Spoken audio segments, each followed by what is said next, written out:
Amber Davies and welcome to Call to Stage. This is the space where musical theatre takes centre stage. From unforgettable backstage stories with incredible special guests to insights from my life and my theatre journey. We're leaving it all on the mic every single week, so let's jump in.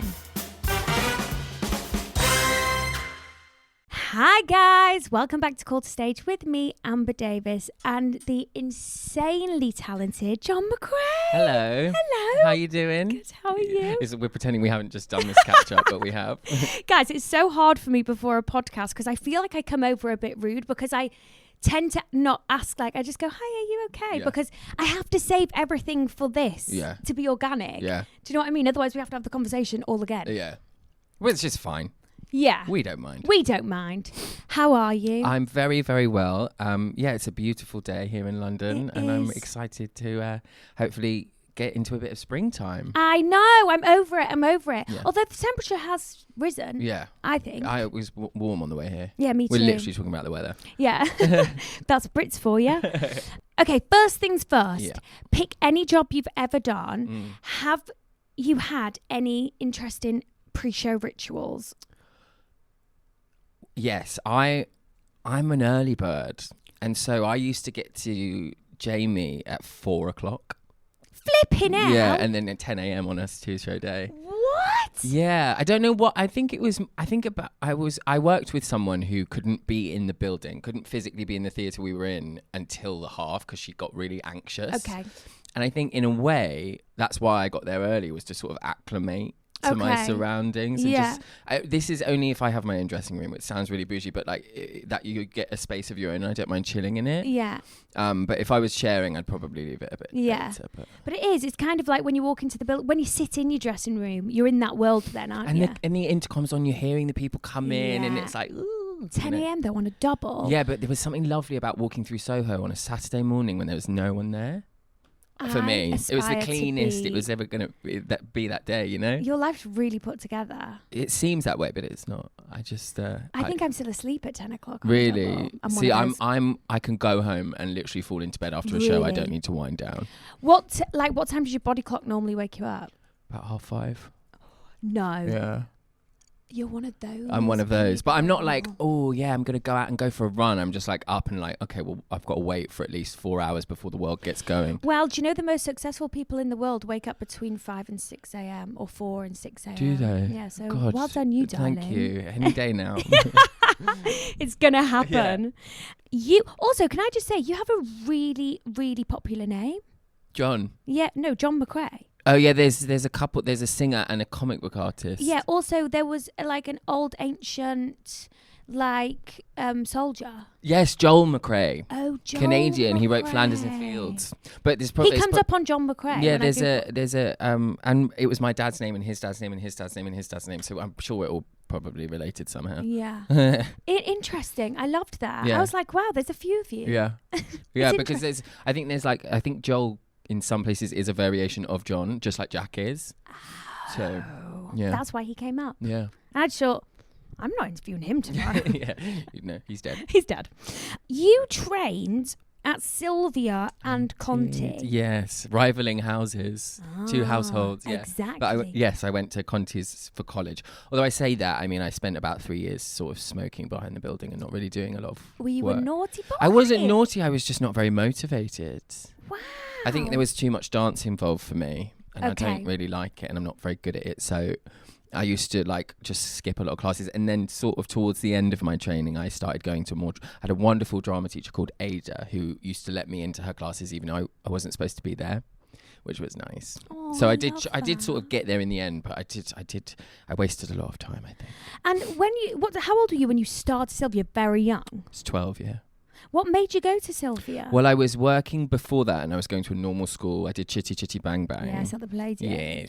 And Child actor. Yeah, another one.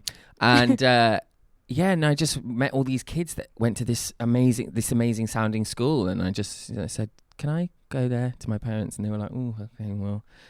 And luckily, they were very supportive. Wow. Yeah. And so, why don't you like dancing? I don't like doing things I'm not very good at.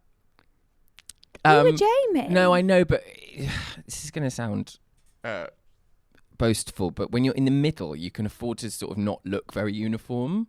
Okay. I think if you put me some of my friends are just incredible dancers, and if you put me in a chorus with people, I'd stick out in a bad way. Okay. I'm not all the way there. I'm never where I'm supposed to be.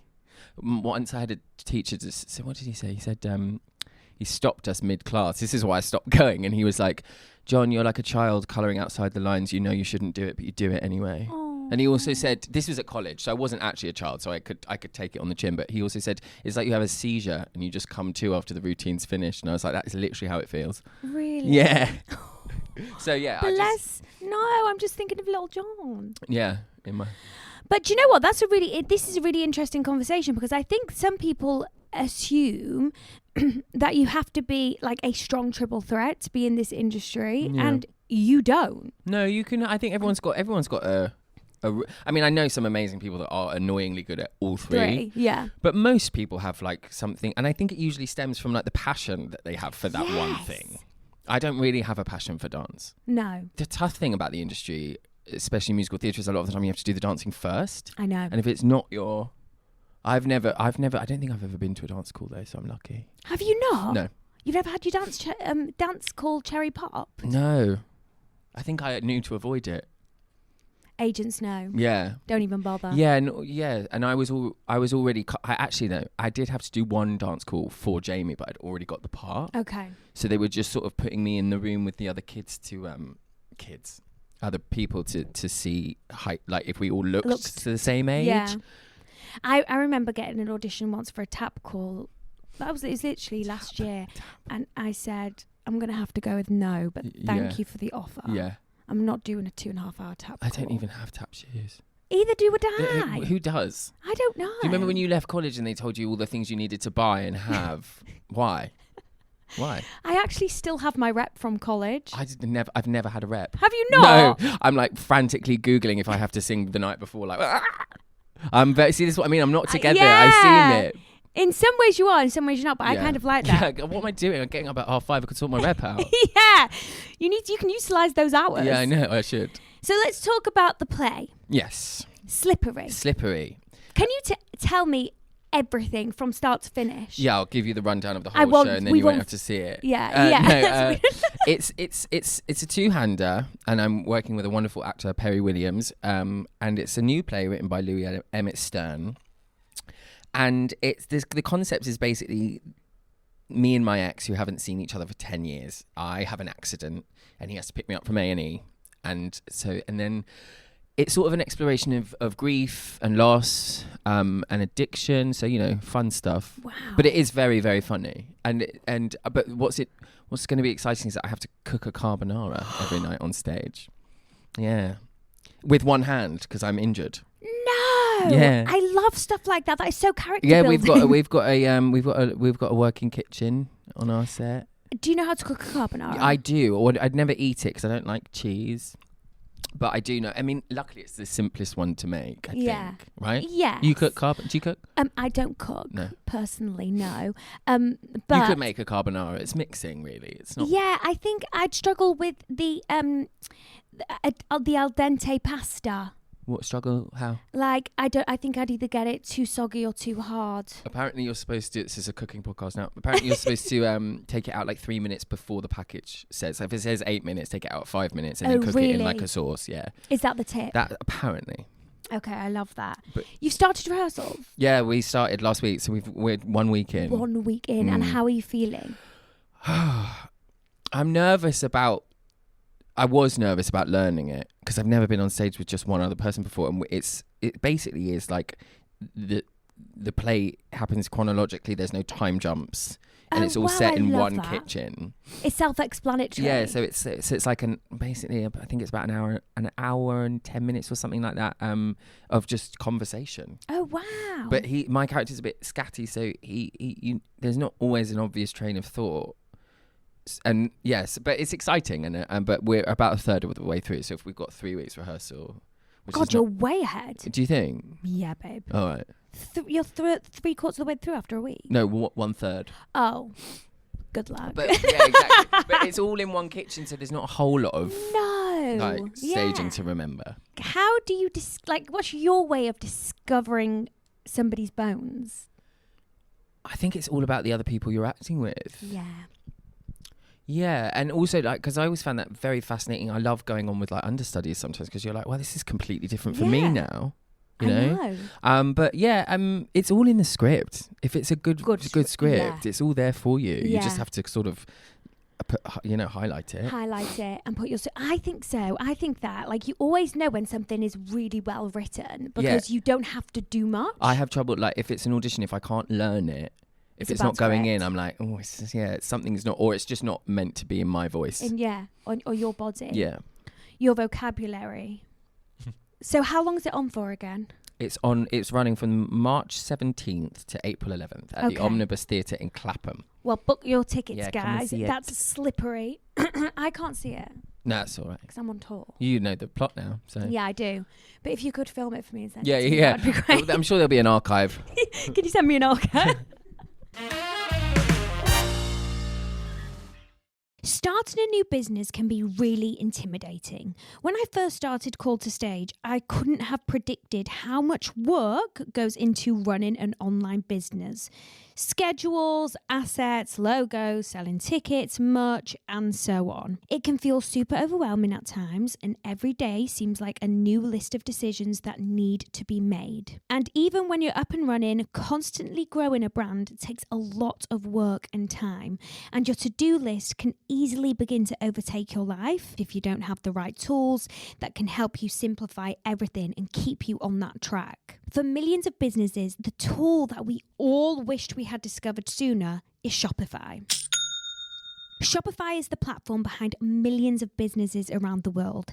10% of all online sales in the US, from household names like Mattel and Gymshark to brands just getting started, they all use Shopify. When you use Shopify, starting an online brand becomes so much easier.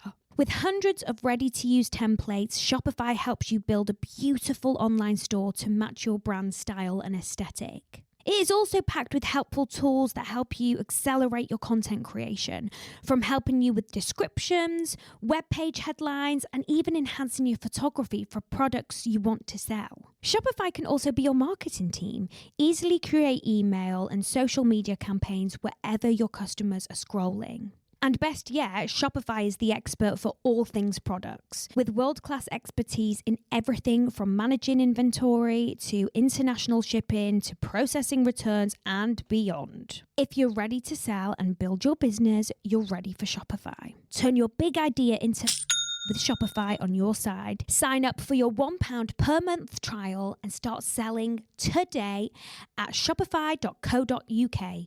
Go to shopify.co.uk. That's shopify.co.uk.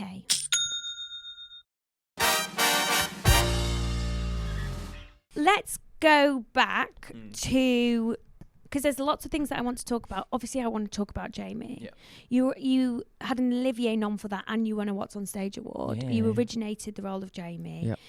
Did you audition? I did, yes. I auditioned for a workshop of it. So you workshopped it first? Yeah, twice. And they are lucky enough that they kept me. So it was in your bones that you created him. Yeah. Well, I mean, obviously it was based on the real person. So I did have like a reference. Yes. But yeah, I had the privilege and the pleasure of sort of basically doing it for 3 years before we even opened. Wow. I mean, not that I would like, it wasn't constant. We only did like 2-week workshops. But it was always in my bones, and my partner he wrote the music. We met afterwards. That's how we met. But so it was. Story. So I was like hearing it in the house because he was writing songs and arranging things. So it was always around. Yeah. So it's basically like being very. It was a constant for you. Yeah, but I was worried at one point. I was like, oh, because you never know how long these things are going to take to get to town. I was like, I might be too old by the time this eventually happens. You just never know. And you weren't, my love. I wasn't. So I am now. Do you think Jamie was like a pivotal moment for you? Oh yeah, definitely. I think it was. It was my. I guess it was my coming out, for lack of a better phrase, to the industry, because I hadn't really done anything prior that anybody had really seen. So yeah. I love that. Yeah. And what a beautiful, incredible show. Yeah, it's lovely. It is lovely. And I can't believe next year it's like 10 years. Stop. They're doing a 10-year anniversary tour. It was like 10 years that we opened in Sheffield 10 years ago. Next year. Oh my God, I'm performing in Sheffield tomorrow. I love it there. Are you at the Lyceum? Yeah. Yeah. Would you go back for the reunion? Well, I've been back for one already. Oh. I think it was, I can't remember what it was, but it was me, Leighton and Noah for some reason. So, I mean, they can probably drag me out again. I just think people are a bit bored of it now. It's like another reunion, you know? I just feel like it's like one of those things, because it's you, like, it's you. You know, you think of Jamie, you think of you. It's like the door will always be open for you, darling. Yeah, I mean, I'd love to celebrate the success of the show and all of the people that had a hand in making it. So I'd like to do a reunion with. I'd love to do a reunion, like concert or something at the Crucible. Yeah. Because the audiences in Sheffield were really amazing, and the reason it was so successful because they really took it on, you know. Yeah. And then, did you cameo in the film? I did, yeah. What was that? I played the young Loco Chanel. So I was the young Richard E. Grant, and it was like a music. I didn't say anything. It was like a music video almost, and it was the new song for it. Yes! Yeah. That was me. I love that. I went to that premiere. Did you? I did too, but I didn't watch the film. I still haven't seen it. You not seen the film? No. Why? It's too close to home, I think. I know what you mean. So I haven't seen it, and I don't know if I ever will. I love that. That's you know what that is? Willpower. Yeah. Because I could never. Secretly getting up at 5:30 every morning and watching it. That's what you do in the morning. What I'm doing. So as we referred to earlier, child star. Damaged goods. Damaged goods, yes. You also did Sound of Music. Yes, I did. So how did you get into it as a child? I was really naughty at school. And the teacher suggested to my parents they do something with me at the weekend to try and burn my energy before they brought me back on Monday, because they were like, he's just doing the Too most. much. And my sister happened to be starting. And so I was like, I'll try that, because they knew I didn't want to play sport or anything. And yeah, I just never stopped doing it. My sister lasted about a week and she was like, yeah, not for me. So basically it was down to your sister that you fell into it. Yeah. Same here. Really? Yeah. Oh, wow. How crazy is that? And your sister still does it? Yeah, my sister's still going strong, but that is so weird to me that we both kind of followed in How our old sisters. is your sister? 30-something. Have you ever been up for the same job? No. That's good. Let's try and keep it that way. I'd love to work with her. No, but same part, I mean. No. No. We're actually, Very although different. we look identical, we're so different. Yeah. That's Even in good. like personalities and vocal tone. Yeah. Do you know what I mean? Yeah. Have you only got one sister? Yeah. Oh, I love. Are you the younger brother? I'm the younger, 2 years younger, yeah. Nice. Yeah. Okay. And you kind of lasted, and she. Yeah, I mean, I fell in love with it. I know. And like, you know, is it like, you know, that feeling where you're like, oh, all of the stuff that I usually do that gets me into trouble is now being like, people are clapping for it. I know. It's a great feeling. And it is a good way of like, some people are just a little bit wired differently, or like got a different type of energy, and it is just such a magical way of to put it into something. Yeah. You know? And I think you can tell, I mean, obviously lots of people do it for fun and for a hobby, but I think you can tell if someone's inherently like really passionate and like an artist by nature, whether or not they do it. Some people might not pursue it at all, but you know, it's like the same when you see children's drawings and you're like, wow, like there's something that you've just got a skill. Yeah. Emcee. Yeah. I mean, wow. Yeah. Did you audition for that? I did, yeah. What was the rounds like for that? I think I did two. Yeah, I did two, but I auditioned for it like the contract before when Callum did it. So I auditioned then, and then I went back in the next time, and yeah, just. I mean, you are a walking MC. Oh, thank you. Yeah, like, you only have to walk into a room, and I think, yep. Yeah, I mean, luckily they've been quite diverse, haven't they? With the amount of people that have done it, but yeah, I after I saw it, I was like, oh yeah, I'd like to do that. That's a bit of me. Yeah. Who was your Sally? It's Amy Lou Wood. My lovely Amy Lou Wood, yeah. Oh my God, is she amazing? She's incredible. She was the person that couldn't be in the theatre before. Okay. Because she was just So you had an Emcee and Sally that were polar opposites to each other, which is just perfect. Yeah, but we also had so much in common. Yeah, she was incredible. God, I love her so much. Yeah, me too. Is she like proper nice? Oh, just salt of the earth. Yeah. Oh, salt of the earth. And so talented. Yeah, she is. She's I just incredible. mean, she's going to like award ceremonies in America now.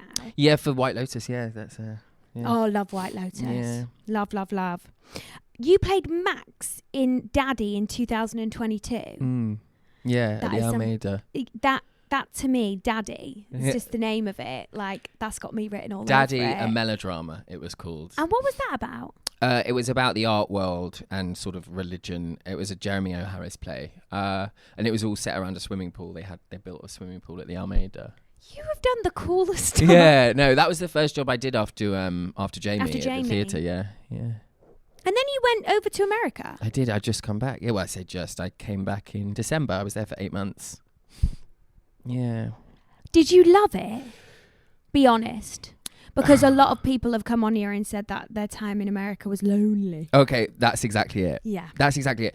You do this amazing show or, whatever it is you're doing, and then you go back to an apartment and because of the time difference, I know it sounds really, insignificant, but no one on this side of the Atlantic is awake, so you can't. Yeah, it's quite a communicate all the time. It's quite a lonely place. I mean, I loved the work, I loved the play, I loved my cast, but everyone has their own life, I You know. don't, and people are sweet. I was there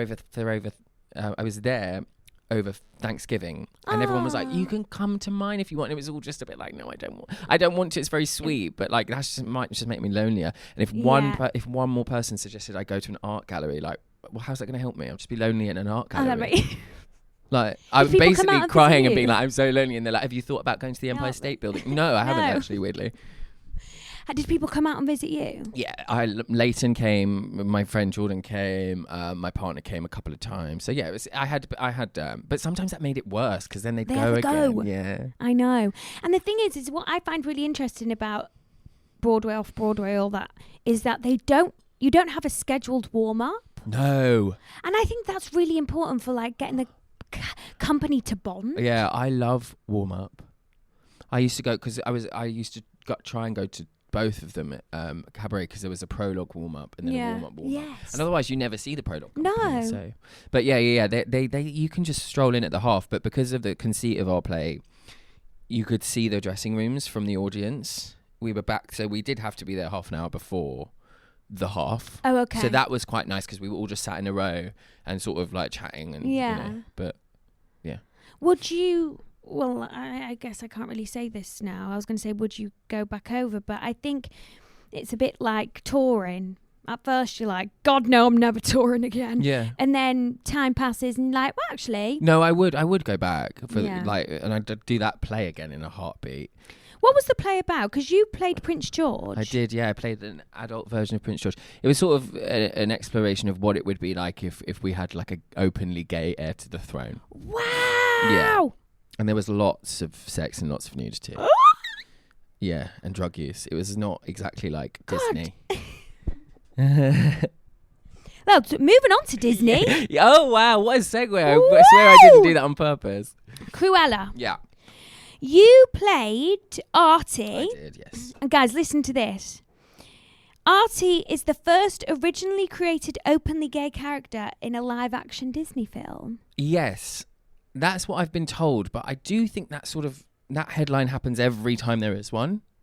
Really? Because I think because Jack Whitehall was as well in that Jungle Cruise. Apparently, like I don't know. I don't know if But Jack Jack Whitehall isn't gay. No, but the character was, I think. Right. But I don't know if that is true. But I'll take it. I mean, that's literally amazing. Yeah. Did you have an unbelievable time filming it? Yeah, it was fun. I mean, it was fun. It was sort of the biggest sort of production I'd ever done film-wise. And the sets were amazing. Yeah, because you've done television, haven't you? Yeah. Like Dracula, We Hunt Together, Father Brown, Pistol. Yeah. But like Cruella, full on movie. Yeah, massive movie. It did sometimes feel larger than me. And I was always I felt a bit like a charlatan. Like, oh God, someone's going to like sniff me out and recast me soon. No. But I think, don't we feel that all the time Imposter on everything? syndrome. Yeah. But it was amazing. And then it just yeah, and then COVID hit when it came out. That's unfortunate. Yeah, but my friends were very sweet. We all went to see it at a cinema together, and they like bought like a roll of red paper and like put it on the floor before. It was so lovely. Oh my gosh. How many days did you do filming? Oh God, we filmed it over the course of like 3-4 months. Oh really? Yeah. I mean, I obviously wasn't there all the time, but it was Where was it filmed? London. Shepperton? Yeah. I thought so. Was it like proper bougie cars there every day? Good craft services, good food. Catering on good point. Catering, yeah. Really? Yeah. Who was your favourite person you met on that job? Well, that's the thing. I mean, you sort of go in and you come out, you go in, you come out. So you don't really have a chance. It's not like theatre where you create real bonds with people. Yeah. You sort of see them and then and especially on a production like that, there's so much waiting around that you just go to your trailer and you do spend everyone was lovely, but I wouldn't say that I made like friends. No. Friends. That is so interesting. And do you know what? Would you are you 50-50 on filming and live theatre, or is your heart with... No, my heart's with theatre. I'd do it forever if it was financially viable to do so, but it's not, as you know. I know. But I like to try and do everything, and screen acting is something so specific that I'd like to get better at, because it's a specific... It's a skill and a half, that. And it's so intense. Yeah. But I do love, theatre is where my heart is for sure. Oh, it's just that live audience. Yeah, and it just feels easier. Yeah. Like I said, I'm not like... No, I don't like doing... If I'm not perfect at something, I get a bit like... Ugh, yeah. A bit antsy. And you get over it, night after night, you can get to try it again. Yeah, when you don't like something, you go, okay, I can't wait to do that again tomorrow because I might actually nail it. Do you suffer with nerves of any kind? Sometimes I haven't worked out what triggers them, but sometimes I'm uncontrollably nervous and sometimes I'm absolutely fine. But I don't know if it is nerves or if it's like adrenaline, Yeah. But I definitely get, oh God, Cabaret was... Because you come out of that lift during there's like a literal drum roll, and you're just like, that was terrifying. Was it? Yeah. Every night or just the first night? Every night. Really? Yeah, but I had a wonderful cast member, Michelle, said you should record the drum roll, and whenever you feel nervous, listen to it and try and reprogram your brain, which was very clever. Yeah. I love that so much. But yeah, it started off as absolute nerves, and then I think towards the end it was more adrenaline. Yeah. Is there one moment in your career that you've been I'll remember this day for the rest of my life? I don't think so. No. I've got a terrible memory. Have you? Yeah. I suppose performing at the Oliviers was great because there was that incredible band. So that was cool. Were you not petrified then? Yeah, terribly nervous, yeah. I know. Apparently the sound in the Royal Albert Hall isn't that great. It's tricky. Is it tricky? Yeah, it's tricky. Because it comes over you, doesn't it? Yeah. So that it doesn't kind of bounce the way you want it to. It's tricky, but anytime I find you have to publicise a musical out of context, it's Gotta tricky. Get it right. Like Western Live, you couldn't pay me to do that again. The sound is rubbish. John, I do it every year. It's so bad. I always say to myself, I'm not doing it next year. I actually did it once, and then they asked me to do it again, and I made Luke Bayer do it instead. Luke, please. Yeah. I just think that it's so exposing. It is. And it's great that people get to see stuff, and that's great, and I understand it as a tool. But they've got to sort it out. I mean, how long has it been going? I know. Luckily, if I just keep, ratting on them, they'll never ask me back anyway. I know. I feel like it's an in-ears situation, isn't it? But I haven't got in-ears. Have you got in-ears? No, but a lot of people do. And also, these you're days. always doing something that you're so used to doing with an orchestra to a track. I know. It's very odd. In a certain building. Yeah. And you're kind of just screaming out into thin air. Yeah. And hoping that it's coming out nice. And then Yeah. you see all these videos of people put online and you think, I stay away. why did I sound like that? Yeah. It's like when people play you the live feed of someone's concert, and you're like, is that me? Yeah. Before we move on to our little Patreon section, I just want to ask this question to you. Dead or alive, is there anyone that you'd absolutely be obsessed with working opposite? Dead. Go on. No. I would love to work with Amanda Plummer. She's batty. She's Yeah. mad as a box cat. I'd love to work with Michaela Cole. Yeah. There's a million people. Do you manifest at all? No. Really? Should I? Well, is that manifesting, saying it to a camera? Do you think that might be it? Maybe. Yeah. I'd love to work with loads of people. Yeah. And what about a theatre? Is there a dream theatre? Oh, see, this is the thing. This is what interesting. I used to have this. I used to really desperately want to work at the National. And then one day my friend said something incredibly profound. She just said, "In what?" And I went, "What?" And she was like, "Well, what's the building got to do with it? Like, is it a good play? Is it a good show?" And I was like, "Yeah, actually." So now I'm far more driven by work than the place it's in, you know. Wow. I mean, don't get me wrong, I'd love to work there, but it's, you know, I just want to do things that speak to me. Yeah, I love that. Yeah. God, you're incredibly inspiring. Oh, thank you. You're just very straight to the point, aren't you? Yeah.